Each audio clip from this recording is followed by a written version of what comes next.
അമ്മേ, എടി മോളെ, നീ എത്തിയോ? എന്താ അമ്മേ, സുഖം തന്നെയല്ലേ? പിന്നെ അല്ലാണ്ട് സുഖമായിട്ടിരിക്കുന്നേടി. അല്ല, നീ ജോലിമോള് മാത്രമേ ഉള്ളൂ. ടീക്കുട്ടി എന്തേ? അത് പിന്നെ ഗ്രാൻഡ്മ, ടീക്കുട്ടിക്ക് ഒരു എക്സാം കൂടി ബാലൻസ് ഉണ്ട്. അത് കഴിഞ്ഞിട്ട് പപ്പ അവളെ കൊണ്ടുവരാന്ന് പറഞ്ഞായിരുന്നു. ആണോ? അല്ല, മക്കളെന്താ നിൽക്കുന്നേ? എനിക്ക് അമ്മേ കുടിക്കാൻ ചായ വല്ലതും എടുത്തോണ്ട് കേട്ടോ. ഓ, ചായ ഒന്നും വേണ്ട അമ്മേ. അമ്മയ്ക്ക് എന്താ അറിയാലോ, ഞാൻ ഡയറ്റിങ്ങിലാ. അതുകൊണ്ട് ഗ്രേപ്പ് ജ്യൂസും ക്യാരറ്റ് ജ്യൂസോ അങ്ങനെ എന്തെങ്കിലുമൊക്കെ ഉണ്ടെങ്കിൽ കൊണ്ടുവരാൻ വേണ്ടി പറയേ. ഓ ശരിടി മോളെ, ജ്യൂസ് അല്ലേ, ഇപ്പൊ കൊണ്ടുവരാൻ പറയാട്ടോ. മക്കളിരിക്കേ. എടി സീതേ, സീതേ, ഒന്ന് വേഗം വാടി. അല്ല അമ്മേ, വീട്ടില് അമ്മ മാത്രമേ ഉള്ളൂ, പിള്ളേരൊന്നും ഇല്ലേ? ഓ ദേ ഇപ്പൊ നേരെ ഉണ്ടായിരുന്നേ.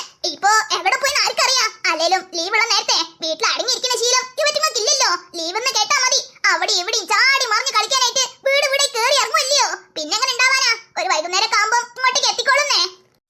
ഇവഴക്ക് ഇതിലായിട്ടും ഒരു മാറ്റം ഇല്ലല്ലേ.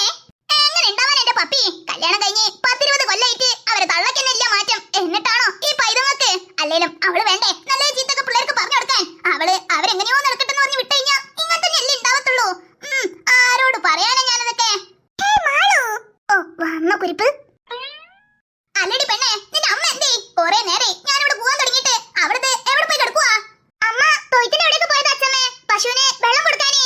അല്ല അമ്മേ, ഞാൻ ആളെത്തോണ്ട് ചോദിക്കാ. ഞാൻ വന്നതില് ചേട്ടത്തിക്ക് എന്തെങ്കിലും ഇഷ്ടക്കുറവുണ്ടോ? അതെന്തേടി മോളെ നീ അങ്ങനെ ചോദിച്ചറിഞ്ഞേ? അല്ല, ഞാൻ വെള്ളം അറിഞ്ഞിട്ട് ചേട്ടത്തി അവിടെ പശുവിനെ പരിഗണിക്കാൻ പോയേക്കുമല്ലേ, അതാ ചോദിച്ചേ. ഈ വീട്ടില് പശുവിനുള്ള വില പോലും എനിക്കില്ലല്ലോ ആലോചിക്കുമ്പോഴേ എനിക്കിവിടെ ഒരു ദിവസം പോലും നിൽക്കാൻ പറ്റണില്ല. എന്തായാലും ടീയക്കുട്ടി ഇങ്ങോട്ട് വരട്ടെ. അവക്ക് അമ്മനെ കാണുന്ന നല്ല ആഗ്രഹ. അവിടെ വന്ന് അമ്മനെ കണ്ട ശേഷം ഞാൻ പോകും കേട്ടോ. ഇപ്പൊ തന്നെ പറഞ്ഞേക്കാം. ഈ പപ്പിയാന്റെ ആള് കൊള്ളാലോ, വന്ന് കയറിയതുള്ളൂ.